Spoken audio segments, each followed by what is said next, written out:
How's it, everybody? Welcome to another episode of Great I Am Bangahz. Hope you guys had a great week 13, better than ours did. But like usual, I'm followed here by Jake.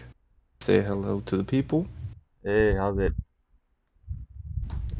Once again, as you can tell, we don't have Rice in here today. He's on a little trip, so hope he enjoys his trip. But show must go on, so let's just dive straight into this game or this week's action. We'll start off with the Chargers and the Patriots. Chargers winning 6-0. Not much to say in this game. I won't lie, never saw too much of it because never wasn't many big plays to show on red zone or anything. But yeah, Chargers win with barely getting by with scoring six. Patriots offense still looks like they usually do, just unable to do much. So, but look good for their defense, but not much to say. Chargers won the game like they should have, but definitely should have scored more than six. Yeah, that's really it. Just kind of surprised that that was it. They didn't score any touchdowns, just field goals. Definitely a weird one. I know they've been kind of dealing with injuries on the offense, but still, against the Patriots team, I thought they would have done better. But win's a win, and we all know they definitely need it with how their season's been going. But yeah, I'll wrap up that one. Moving on to the next game, we got the Lions taking down the Saints, 33-28. I'll throw this one over to you. Yeah, for this one, the Lions actually they jumped out in front. I would say it was like 21-0 before the first quarter was even done. And Saints slowly were going to come back, getting within range. But then I guess the Lions kind of just woke up, started pulling away, and then both teams were kind of just answering back. But Lions ended up holding off the Saints and got the win.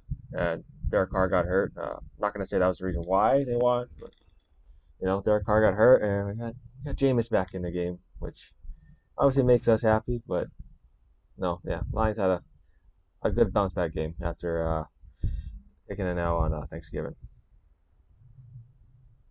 Yeah, definitely a great game for the Lions to get back. Just I feel like it's always good to see the Lions score a lot of points. I had 33 today. Just you don't see them as a high-powered offense too much yet, so it's good to show signs, especially against New Orleans, who I feel like have a pretty good defense, pretty solid team.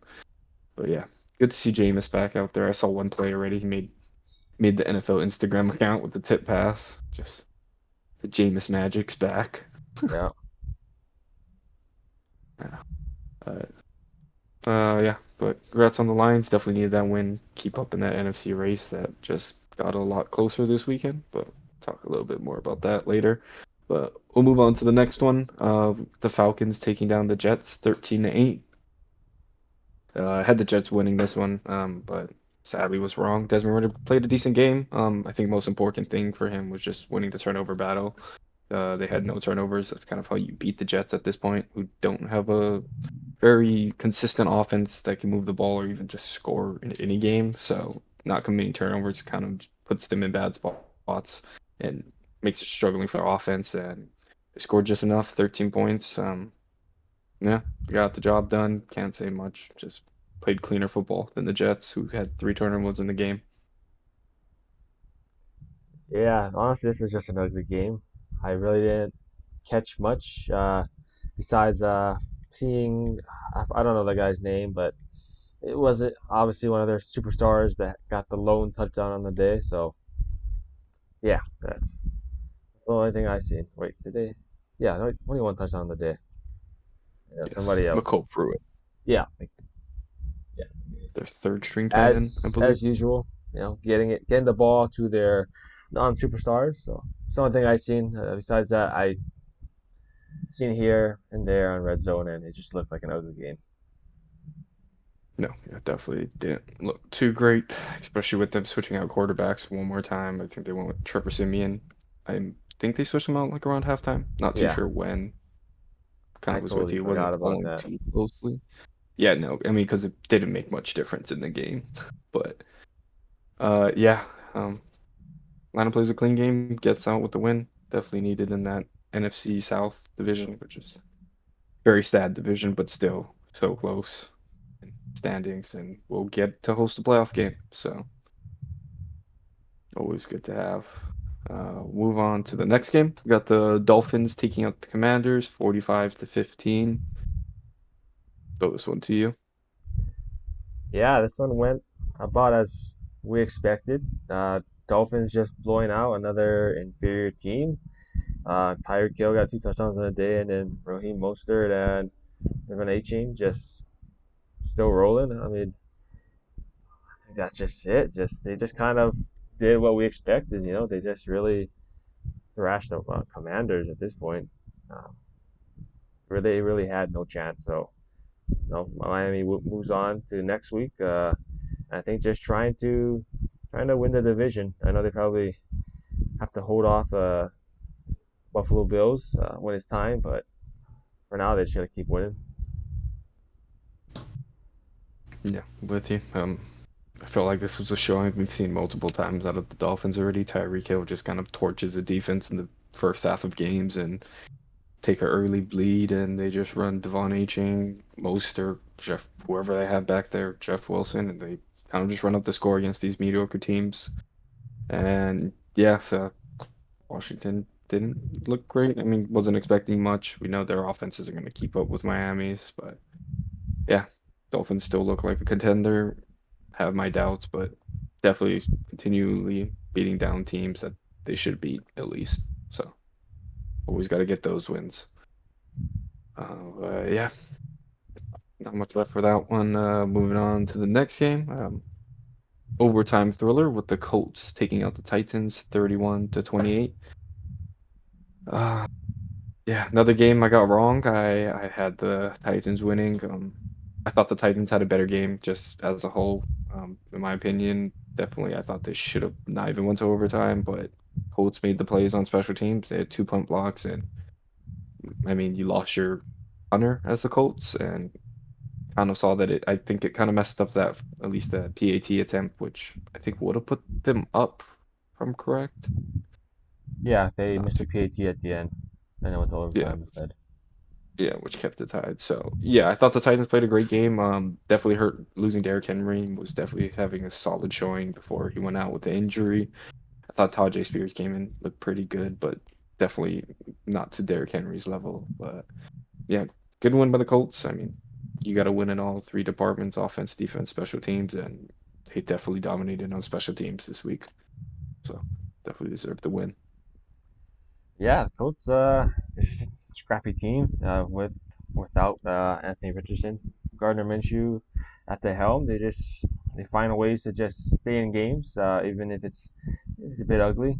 Minshew kind of has a sporadic game, but they end up just finding ways to score. So I think that's kind of what it came down to. They just found a way to stay in and then just won in overtime. But the one thing I gotta go back and watch, but I heard there was a bit of a weird sequence, I guess, with the Titans getting two blocked punts or something, or Yep. they got two blocked punts, It's, and then yeah. the next sequence was like the Colts got two blocks, and then they got like a touchdown, a block punt for a touchdown. Yeah, I think one was for a touchdown. I'm not sure. I didn't see the first one, but I think the first one was for the touchdown, and the second one put them in the like their own 15. So they pretty much put them in the red zone, and they scored. So I think it was pretty much 14 points, pretty much off the block punts, and then they hurt the kicker or the punter on the second one, and yeah, missed the field goal because they had Tannehill holding the ball for the PAT. Yeah, I think I only saw the Colts punt that I think ended up with yeah, with the touchdown where the Titans punter got hurt. It didn't even look like a hard hit. Maybe just probably just landed weird or something. It seemed like it was slow motion the guy was running, so I don't know, but yeah, I It got just looked weird. yeah, but Yeah, it just looked yeah, weird. He looked like he ran right in his path. I think that's what messed up his knee or whatever. But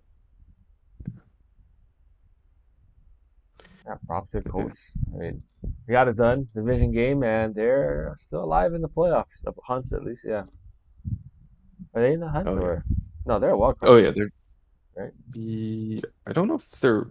Oh yeah, they might be a wild card because I know they're second in the division. They're above the Texans right now. Yeah, yeah, Not too sure why. they might have maybe Where's they the have a Texans? better record for. division match, a division or conference. I don't know. Yeah, yeah, I don't remember their matchups and how it went, or if they even played each other yet.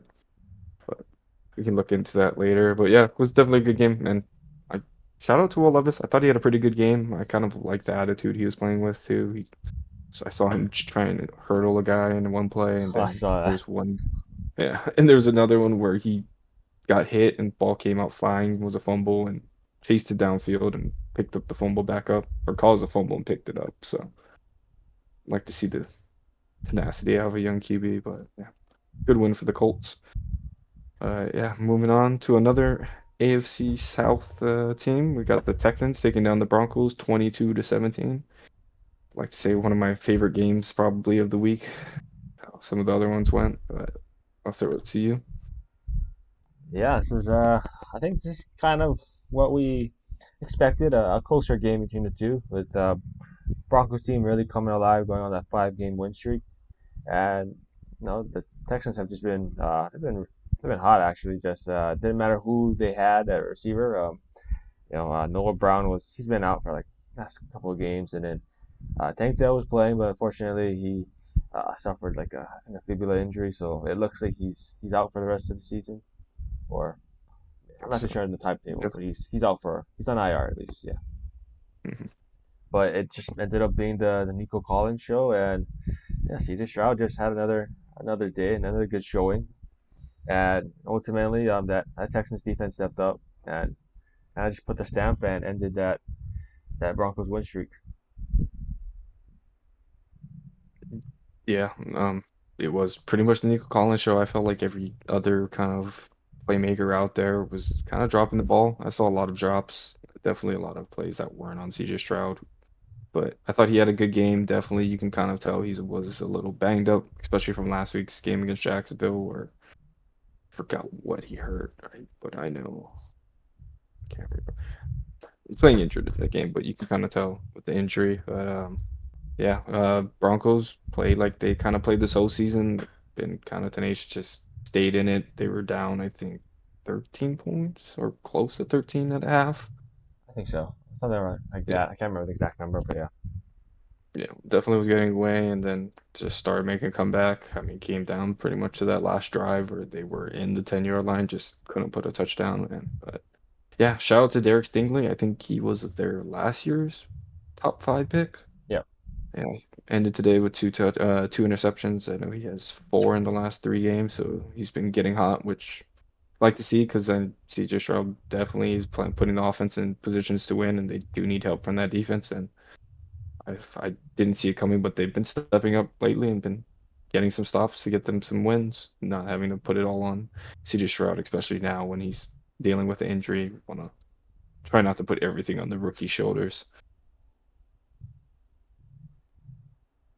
Yeah, I think that wraps up our first set of games, the first set of games for the Sunday. So we'll move on to the second set. We have the division game in the NFC South with the Buccaneers taking down the Panthers 21 to 18. Yeah, I'll start off. Shout out to Mike Evans. I think he has 10 seasons now of 1,000 yards or more. I think that moved him yeah. to like third or fourth on the list. So congrats to him. I feel like he's a kind of a underappreciated receiver, never really talked about in that top five. I don't know if I can put him there, but definitely has put up stats and be in that argument. It's a great win for him. But good win for Tampa Bay. I thought they looked okay. I was kind of expecting them to beat them a little more. Panthers kind of been looking a little bit better these last few weeks, but I still didn't think they would be up to the Tampa Bay's caliber. Um, yeah, I won't lie, I didn't get to see too much of this game, so you got Yeah, anything? me neither. It just seemed like I think we both expected that the Tampa defense to step up a little bit, especially going up against the struggling Panthers offense. But I think maybe they're just, I think the Bucks are just decimated with injuries at this point. Because the fact that the Panthers team dropped like, as 18, 19 points, 18. like 18, and I know Chuba Hubbard kind of got rumbling today. I probably chalked that up to just like Levante David was out, so just kind of Their back seven was a little bit banged up, so I think that's probably what it came down to. Just that defense is really just struggling to stay healthy, and just backups probably just struggling to make plays or like struggling in coverage. But good win from Tampa. Yeah, definitely. Mike Evans having another game against Carolina like last year, so this time he eclipses that 1,000 yard mark for a 10th consecutive time. So congrats to him. And yeah, Bucks get another win. And I don't really know how their season's gonna end, but they're either gonna, I guess, have Baker Mayfield, kind of prove that he can be a starter in the league, or they might just end up dropping more games and maybe just kind of clean house again, and look to draft a quarterback in this class. So Yeah, definitely interested to see what kind of the Bucks do in the offseason. I know talks before the season already talking about Mike Evans most likely wasn't going to come back since they didn't re-sign him. So that's one of your best pieces on your team. So good. Curious to see what they're going to do, how they're going to move forward to their future. If they really are just going to sell house or try and make something work with Baker Mayfield in the interim. But yeah, definitely one to keep an eye on, especially since they're still in that playoff race. Like I said, the NFC South isn't good. I think they're second, tied with the Saints. They have the same record. I'm not too sure how the tiebreakers, and the Falcons are 6-6, so they're one game ahead. But yeah, yes, definitely one to keep an eye out since one of them do get a home playoff game.